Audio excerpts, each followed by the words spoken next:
प्यारे बच्चों, स्वागत है आप लोगों का हमारे चैनल एजी एजुकेशन जोन पे। बच्चों, अगर आप लोगों को वीडियो अच्छा लगे तो इसे लाइक करें और चैनल को सब्सक्राइब करें और वीडियो को अपने दोस्तों के साथ शेयर करना ना भूलें।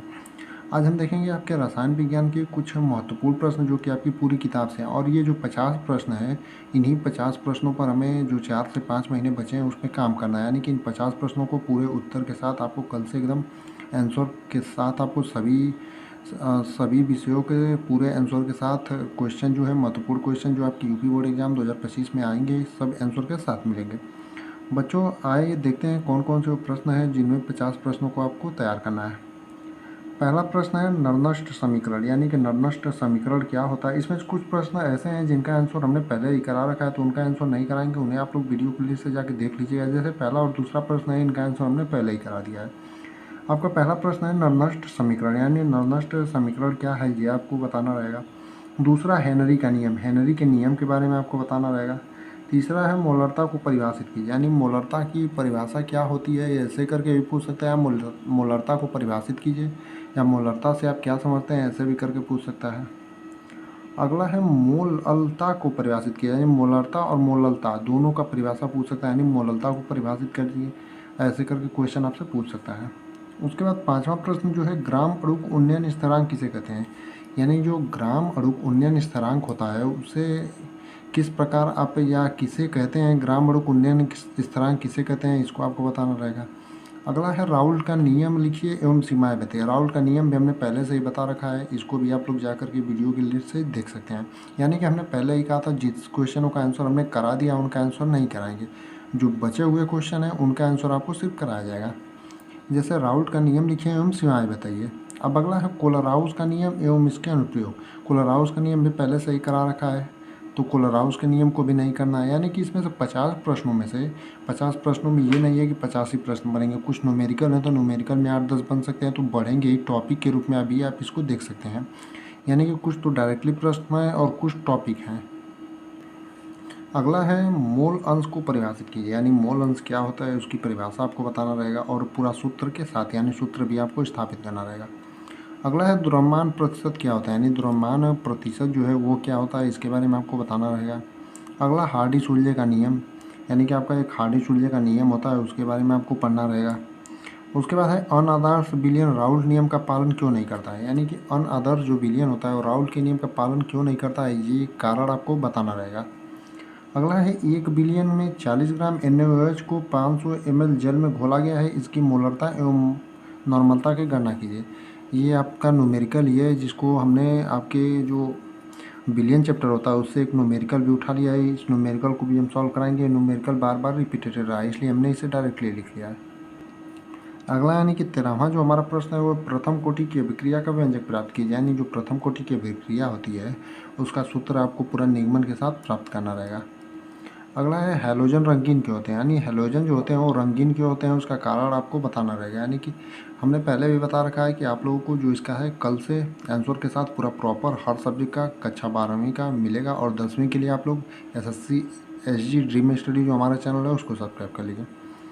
अगला है हैबर विधि द्वारा अमोनिया का निर्माण, यानी हैबर विधि द्वारा अमोनिया का निर्माण किस प्रकार किया जाता है, ये क्वेश्चन आपसे पूछा जा सकता है, इसे भी पूरा अच्छे से तैयार करना है। अगला है ओस्टवाल्ड विधि से नाइट्रिक अम्ल, यानी क्या क्या हमें पढ़ना है, अब से यहाँ से हमें उन क्वेश्चनों को हम सिर्फ डिस्कस करेंगे। अगला है ओस्टवाल्ड विधि से नाइट्रिक अम्ल, यानी इसको भी हमको अच्छे से तैयार कर देना है ओस्टवाल्ड विधि से नाइट्रिक अम्ल को बनाने को। अगला है संक्रमण तत्व क्या होते हैं, यानी संक्रमण तत्व जो हैं वो क्या होते हैं, ये आपसे पूछा जा सकता है। अगला है लेंथेनाइट आकुंचन क्या है, यानी लेंथेनाइट आकुंचन क्या है ये आपसे पूछा जा सकता है। उसके बाद है अंतराकाशी यौगिक क्या है, यानी अंतराकाशी यौगिक क्या होते हैं ये पूछा जा सकता है। उसके बाद देखें तो लिगेंड क्या है, एक दंती एवं द्विदंती लिगेंड, यानी लिगेंड क्या होते हैं इनके बारे में, और एक दंती और द्विदंती लिगेंड के बारे में। अब अगला की बात करें तो अगला है मानक इलेक्ट्रोड विभव, यानी मानक इलेक्ट्रोड विभव के बारे में आपको लिखना रहेगा, और मानक इलेक्ट्रोड विभव क्या होता है इसको आपको बताना रहेगा।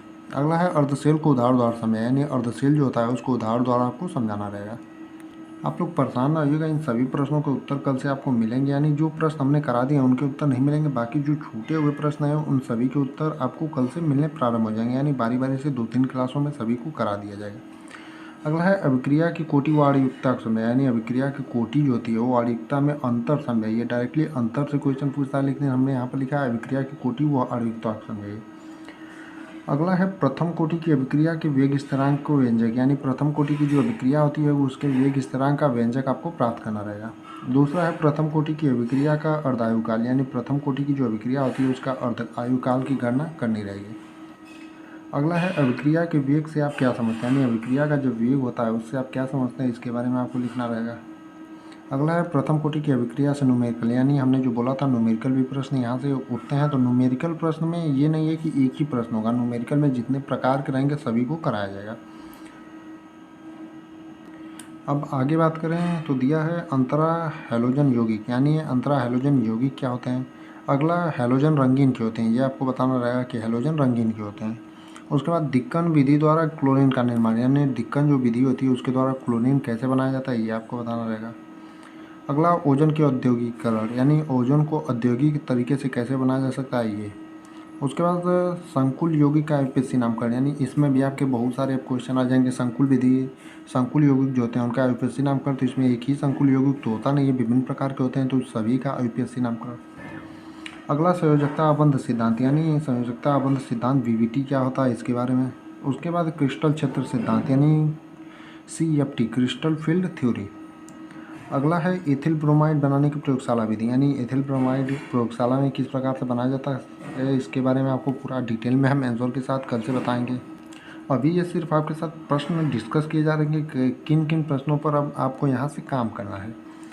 अगला है बूटज फिटिंग अभिक्रिया, यानी बूटज फिटिंग अभिक्रिया, ये पहले भी हमने बता रखा है इसका आंसर के साथ। अगर आप लोगों ने नहीं देखा है तो जाकर के वीडियो की लिस्ट से इसे जरूर देखें। नेक्स्ट है SN1 एवं SN2 अभिक्रिया को समझाइए, यानी SN1 और SN2 अभिक्रिया क्या होती है इसको आपको समझाना रहेगा। अगला है फ्रैंकलैंड अभिक्रिया, यानी फ्रैंकलैंड अभिक्रिया के बारे में पूरा अच्छे से आपको तैयार कर जाना है।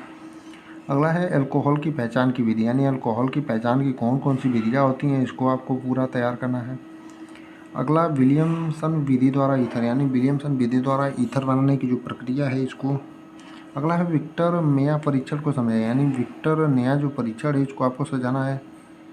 अगला है फिनॉल की अम्लीय प्रकृति क्यों प्रदर्शित करती है, यानी फिनॉल जो है वो अम्लीय प्रकृति क्यों प्रदर्शित करती है आपको बताना रहेगा। अगला है मेथिल अल्कोहल बनाने की विधियाँ, यानी मेथिल अल्कोहल बनाने की आपकी कौन कौन सी विधियाँ हैं इसके बारे में आपको पूरा बताना रहेगा। अगला है डाई एथिल ईथर बनाने की प्रयोगशाला विधि, यानी डाई एथिल ईथर जो है उसको बनाने की प्रयोगशाला विधि। अगले क्वेश्चन की बात करें तो एल्डिहाइड तथा कीटोन में अंतर होता है, यानी एल्डिहाइड जो होता है और कीटोन होता है उसके बीच में आपको अंतर बताना रहेगा। अगला एस्टिक अम्ल का औद्योगिक निर्माण, यानी एस्टिक अम्ल का जो औद्योगिक निर्माण होता है इसके बारे में आपको पूरा बताना रहेगा। अगला फॉर्मेल्डिहाइड बनाने की विधि, यानी फॉर्मेल्डिहाइड को प्रयोगशाला में किस प्रकार बनाया जाता है इसको आपको बताना रहेगा। 48 पे है मॉलिस परीक्षण क्या, यानी मॉलिस परीक्षण क्या होता है इसके बारे में आपको पूरा बताना रहेगा। 49 पे है कार्बोहाइड्रेट के महत्व पर संक्षिप्त टिप्पणी, यानी कार्बोहाइड्रेट का क्या महत्व है इसके ऊपर आपको संक्षिप्त टिप्पणी करनी रहेगी। और अंतिम जो हमारा क्वेश्चन है वो प्रोटीन के महत्व को समझाइए, यानी प्रोटीन का क्या महत्व है इसको आपको बताना रहेगा। इसमें 50 प्रश्न हमने बता दिए जिन पर आगे हमें काम करना है, यानी आने वाले 4 से 5 महीने में जब आपका एग्जाम हो तो आप अच्छे से अच्छे मार्क्स केमिस्ट्री में गेन कर सकें। तो इन प्रश्नों का कल से आपको उत्तर मिलेगा। इसी प्रकार सभी विषयों का हम ऐसे ही प्रश्न तैयार कर रहे हैं जिन पर आगे हमें काम करना है।